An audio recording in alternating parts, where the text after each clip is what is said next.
चिरकुंडा क्षेत्र के प्रसिद्ध समाजसेवी स्वर्गीय रघुनाथ खड़किया के 99वें जन्म उत्सव पर बीएसके कॉलेज मैथन एवं लायंस क्लब रघुनाथ खड़किया मेमोरियल अस्पताल में उनकी जयंती मनाई गई।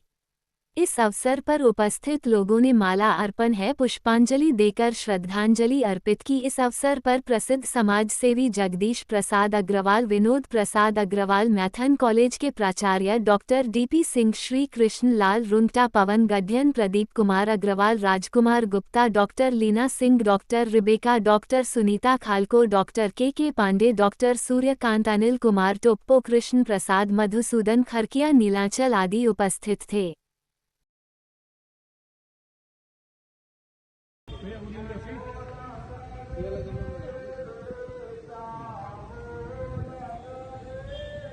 सर